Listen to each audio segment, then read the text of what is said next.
Pokémon the Movie, I Choose You, is the 20th Pokemon movie to ever come out. That's pretty cool. I had nothing better to do today. I heard that this movie was coming out at my local theater, so I decided that I was gonna go see this because I was a huge fan of Pokemon as a kid. And I've told you guys in the past that I've wanted to do more anime reviews, and since I'm familiar with Pokemon, it made sense that I should probably go see this movie. So Pokémon the Movie, I Choose You is a retelling of Ash and how he became a Pokemon trainer, where he meets Pikachu at Professor Oak's lab, and he decides to go out and venture into the Pokemon world. He meets new Pokemon, he meets new friends, and this movie is really odd to me, actually. And it's pretty self-explanatory that they're trying to be really nostalgic. They're doing a lot of callbacks from the first season, where Ash meets up with Pikachu, and Pikachu doesn't like Ash at first, but they build a bond in that first episode. What I can say about this movie is the animation is great. The animation is definitely updated in this, and really, honestly, that's all I can say about this film.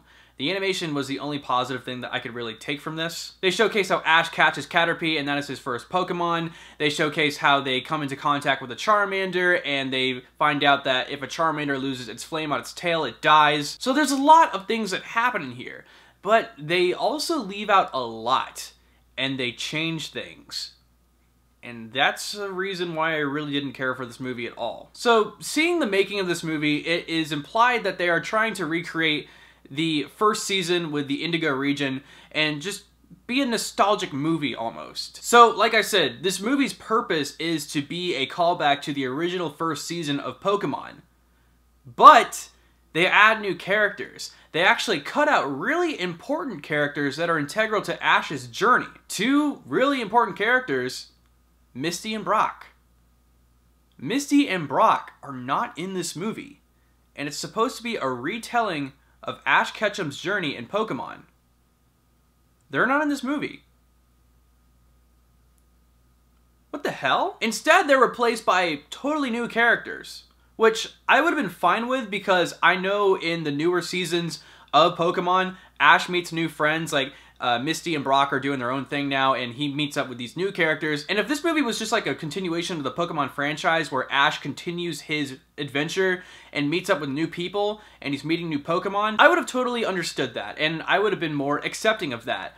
However, this movie implies that it is a retelling of the original Pokemon Season 1, and Misty and Brock are not in this movie whatsoever. And also, this is supposed to be the Indigo region of the Pokemon universe, but there are Pokemon in this region that don't belong there, like Piplup, and Lucario, and Entei, and it's just like, what are you guys doing here? Like, this is Season 1, like, Piplup, you're in like Diamond and Pearl. Like, you should not be here right now. You are seasons ahead. The things that they did different that I actually didn't mind, I actually kind of liked how they touched on this a little bit, where Ash kind of sees the Ho-Oh in the sky in the first episode. They tried to make a story around that. He receives a feather, and because he received this feather, he's kind of the chosen one, and he has to go find this Ho-Oh and interact with it. I thought that was a really cool add-on, and I liked how they kind of explored the origin of the Ho-Oh a little bit. But the entire movie itself also just didn't really work for me as a whole.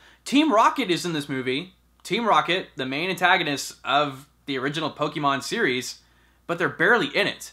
They're in 3 scenes, they're only really there for comedic relief, and they don't even interact with Ash. Another problem that I have with this movie is even though they got some portions of Season 1 in there, like the Butterfree storyline, it's really rushed. The Butterfree storyline is the most impactful episode in Pokemon. It was very emotional, and people remember that episode for how emotional it was. And what made that episode really emotional is Caterpie was the first Pokemon that Ash caught, and you saw this character evolve throughout this season, and because of the amount of episodes that were centered around this Pokemon, and you see this Butterfree leave, it was a very emotional and sad episode of Pokemon, and that impacted a lot of fans. However, you have a movie that's trying to condense an entire season of Pokemon into an hour and 30 minutes, and it's just not impactful enough. It's very rushed.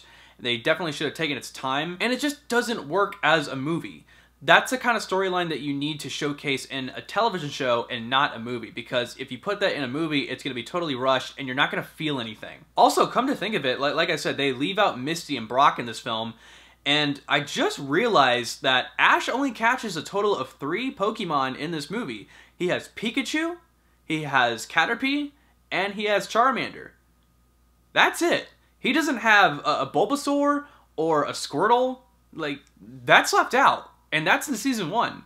So, that showcases that Ash is a really good Pokemon trainer. If he only has, like, 3 Pokemon. Wow, I just realized that on camera. Also, in terms of the story and dialogue, there is just stuff that is really cringy, where there's dialogue that can be said in a different form, and when they say it the way they say it, it's very cringy, and it gets under your skin, and I had to look around in my audience to, like, make sure that I wasn't the only one feeling cringe, and I saw, like, the guy next to me, and I looked at him and I was like, yeah, man, I feel your pain. This is cringy. And also, there are scenes in this where Ash is just really unlikable. There's a scene where Charmander and Pikachu are just not doing good in battle. They lost a battle. And Ash actually says, sometimes I wish I would have just gotten a Bulbasaur or a Squirtle. You're a dick. And another thing too, and this is where I'm going to end the review because I feel as though it's the most WTF moment of this movie. There's a scene where Pikachu talks. Let me say that again. Pikachu talks.